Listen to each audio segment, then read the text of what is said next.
yaqaanay munaxidigta in jannatul firdaws a'la uu ka waraabiyo.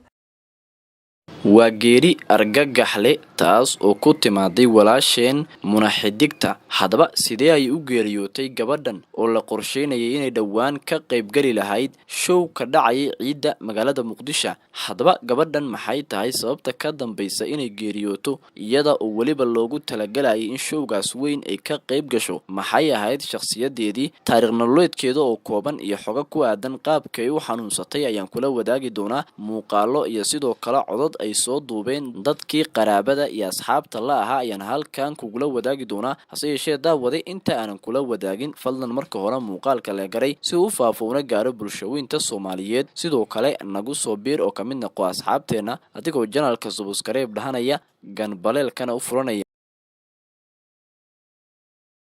waxay ahayd geeri argagax leh taas oo qof kasta oo Soomaaliyeed ee maqlay naxdin gelisay maadaama marxumadan oo lagu magacaabo munaxidigta ay ahayd gabar dhowaan loo qorsheynayay in ay ka qayb gasho show ka dhici lahaa magaalada Muqdisho. haddaba gabar ay saaxiib dhow ahaayeen taas oo baraha bulshada ayaa muuqaal ay soo dhigtay baraha bulshada waxay tacsi u dirtay dhammaan qaraabadeedii waxayna ka hadlaysaa shakhsiyadii Muno. bal haddaba aynu isla dhageysano codka gabadhan. إنا لله وإنا إليه راجعون إنا لله وإنا إليه راجعون كل نفس ذائقة الموت. إلهي وحن أقبرينا من الظاهر ولو يقاني منحدقت إن جنة الفردوس أعلى وكورابيو وبالرمضان بالخير بدن أي لمطي الله سبحانه وتعالى وحن أقبرينا إن أقبرك أو إفتيميو سؤاش آخرنا أولي وارد كد iyo eheladeedana waxaan ilaahay uga baryaynaa iyo ummadda Soomaaliyeed in uu samir jamiil ah ilaahay inuu naga wada siiyo iyadana uu qabriga u nuuriyo iyada iyo inta muslimiin ah oo dhimatay oo dhan. run ahaantii bishii Ramadaan maalintii 27aad ayaa lagu jira qof kasta oo hadda inaga kamid ah in aan dhamaysanayno ma ogin geeridu inta ay noo soo jirto qofna garan maayo balse ilaahay waxaan ka baryayaa qof kasta oo muslim ah oo dhinta inuu jannatul firdaws a'la ilaahay ugu bishaareeyo. waxaan ilaahay weydiisanayaa ehelkeena waaridkeen walaalaheen qof kasta oo qof ka dhintay oo muslim ah ilaahay inuu jannatul firdaws ugu bishaareeyo.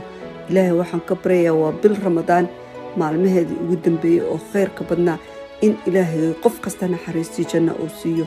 gabadhan walaasheen ugu dambeysay Munana ilaahay uu jannatul firdaws uu ka waraabiyo waaridkeen iyo walaalaheen iyo ehelkeen iyo ummadda islaamkana qabriga uu wada nooriyo baa ilaahay ka baryaa. waxaan rajaynayaa idinka dhan inaad aamiin wada oran doontaan isuna ducayn doono ilaahay idinkiis qof kastana dambi dhaaf aan ilaahay u weydiin doono dambigoodii iyo dambiga waaridkooda qof kasta ilaahay ha dhaafo. marka xiga waxaan tacsi gaar ah ugu dirayaa laakahbeediyo baro Cimraan oo u ah gabadha dhimatay Muna abti u ah aadna uga tiiraayaysan run ahaantii geerida ku timi gabadhaasi oo abtiga u yahay. waxaan leenahay ilaahayga samir iyo iimaan jamiil ah ha idinka wada siiyo dhammaantiinba sidaan hore u soo sheegnay qalbigana ha idin qabuujiyo ducada islaamka iyo ducada aad u ducaynaysaan oo dhanna ilaahayga ha u aqbalo. sidoo kale gabadhan abtigeed oo ah shakhsi YouTuber ah laguna magacaabo Imraan Khan ayaa si dareen leh arrintan uga soo hadlay. waxaana sheegay ilaa iyo xanuunkeedii inay gabadhani la soo socodsiiday qaabkii ay ahayd. bal haddaba isna aynu isla daawano muuqaalkiisa qaabka tiiraanyada leh uga hadlay geerida gabadhii oo abtiga u ah ee munaxidigta. oo aan anigu ugu horeeyo oo aan ahayd gabadhaydii ilaahay ha u naxariisto walaashay baa dhashay ilaahay ha u naxariisto gaar ahaan walaashay Jawaahir ilaahay ha ka siiyo samir iyo iimaan iyo carruurteeda dhammaan iyo dhammaan ehelka oo dhan.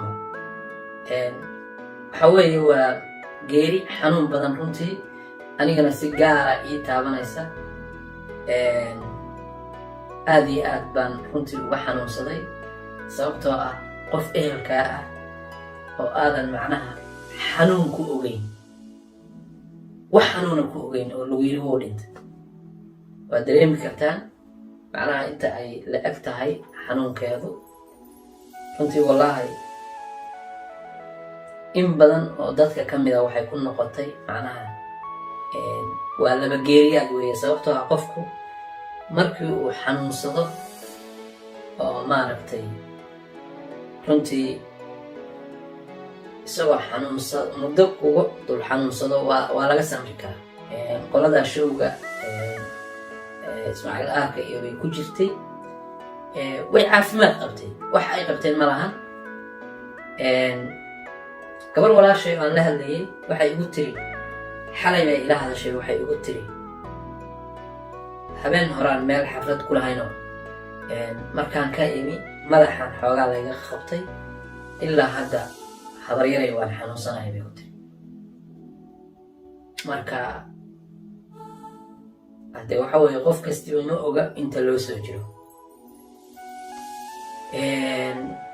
gooruu dhimanayana ma oga.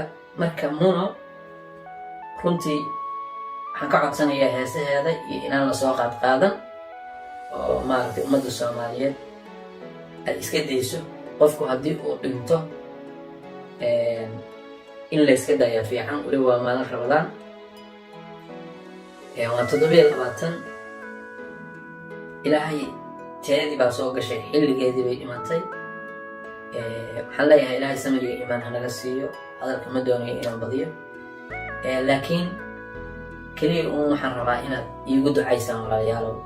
allah u naxariisto, jannatu firdowsa ilaahay ka waraabiyo. mar dhaweyd bay dhimatay, sakaraadkii wuu dhaafay.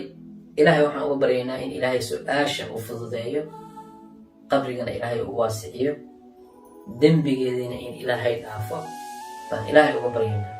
idinkuna u duceeyo oo aamiin dhah. wax kale muuqaalkan uma soo duubin ama hadaf kale uma soo duubin. waxa aan u duubay oo keliya wax weeye, waa maalin Ramadaan, dadku way sooman yihiin. inta muuqaalkaygani uu soo gaaro, keliya ulajeedkaygu wuxuu ahaa in aan idinla wadaago geeridaas xanuunka badan oo nagu timi, in aad ila wadaagtaan oo maaragtay inaan idinla wadaago si aad ugu ducaysaan gabadhaas. ilaahay dembigeeda ha dhaafo, ilaahayna su-aasha qabriga ha u sahlo oo ilaahay ha u fududeeyo. walaalayaal, mar kalean kusoo celinayaa xanuun macnaha hayay. isku soo wada duub, geeridan ayaa waxa ay noqotay mid gilgashay guud ahaan baraha bulshada. qof kasta waxay ku abuurtay naxdin, maadaama gabadhan dhowaan dhimatay la qorsheynaya inay ka qaybgeli lahayd show ka dhacaya magaalada Muqdisho. haddaba waxaynu leenahay inna lilaahi wa inna ilayhi raajicuun. allah u naxariisto. waxay dhimatay bil Ramadaana oo barakaysan. waxaana leeyahay ilaahay dembi dhaaf uga dhigo. muslimiintana waxaan leeyahay u soo duceeya gabadhan in allah subxaanahu wa tacaala uu jannadiisa ka waraabiyo. inta aan muuqaalkiisa kala kulmayno, sidaa iyo nabadgelyo. mahadsanidin.